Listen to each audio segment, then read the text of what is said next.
আমরা কোনো বিদেশি নাগরিককে বাংলাদেশে নির্বাচন করতে দেব না। বিএনপি তাদের কাজকর্মে গণতন্ত্রের বিরুদ্ধে, বাংলাদেশের সংবিধানের বিরুদ্ধে, বাংলাদেশের প্রচলিত আইনের বিরুদ্ধে কাজ করে যাচ্ছে।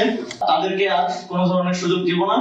আগামীকাল যদি আমরা দেখি যে কোনো ঋণ খেলাপি, কোনো দ্বৈত নাগরিকত্বধারী কেউ নির্বাচন করার যোগ্যতা পাচ্ছেন, সেটা যে শর্তেই হোক, যে ইন্টারপ্রিটেশনের মধ্য দিয়েই হোক, আমরা সেটার বিরুদ্ধে রাজপথে নামবো। ভবিষ্যৎ হোক নিরাপদ, বিনিয়োগ হোক বিশ্বস্ত, আর আমার পছন্দ সল্ট বে। ওয়েলকাম টু সল্ট বে। আমরা এটা স্পেসিফিকলি দেখতে পাচ্ছি বিএনপির প্রার্থীদের পক্ষ থেকে। বিএনপি নিজেদেরকে গণতন্ত্রের ধারক বাহক, গণতান্ত্রিক রাজনীতির পায়োনিয়ার বলে বিভিন্ন জায়গায় বলে আসছে এবং মনে করে, কিন্তু তাদের কাজকর্মে আমরা দেখি যে তারা সম্পূর্ণ 180 ডিগ্রি টার্ন নিয়ে গণতন্ত্রের বিরুদ্ধে, বাংলাদেশের সংবিধানের বিরুদ্ধে, বাংলাদেশের প্রচলিত আইনের বিরুদ্ধে কাজ করে যাচ্ছে। এবং তাদের যে লুটেরা শ্রেণীরা এই নির্বাচনে অংশগ্রহণ করছে, যারা এই দেশটাকে বিভিন্ন সময়ে বিভিন্ন ভাবে লুট করে বিদেশে নাগরিকত্ব নিয়েছে, বিদেশে বাড়িঘর করেছে, বিদেশে সম্পত্তির পাহাড় করেছে, এবং এখন আবার যখন গণতন্ত্রের সময় এসেছে, যখন নির্বাচনের সময় এসেছে, আবারও জনপ্রতিনিধি হওয়ার জন্য দেশে এসে সেই দ্বৈত নাগরিকত্ব সহই নির্বাচনে অংশগ্রহণ করার পায়তারা করছেন। আপনারা যদি জনপ্রতিনিধি হতে চান, তাহলে প্রকৃত অর্থে প্রথমে এককভাবে বাংলাদেশের নাগরিক হন। আমরা কোনো বিদেশি নাগরিককে বাংলাদেশে নির্বাচন করতে দেব না।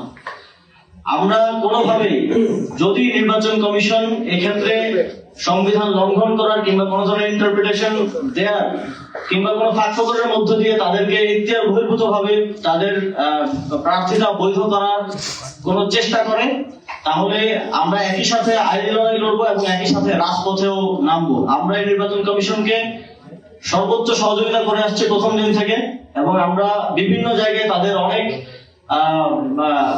অনেক ঘাটতি সত্ত্বেও তাদের এই যে একপাক্ষিক অবস্থান নেওয়াটা, সেটা আমরা একদম যাচাই বাছাইয়ের পর্যায়ে থেকে দেখে আসছি। তারপরেও আমরা চেষ্টা করছি তাদেরকে সময় দেওয়ার, সুযোগ দেওয়া, যাতে তারা এগুলো ঠিক করে নেয়।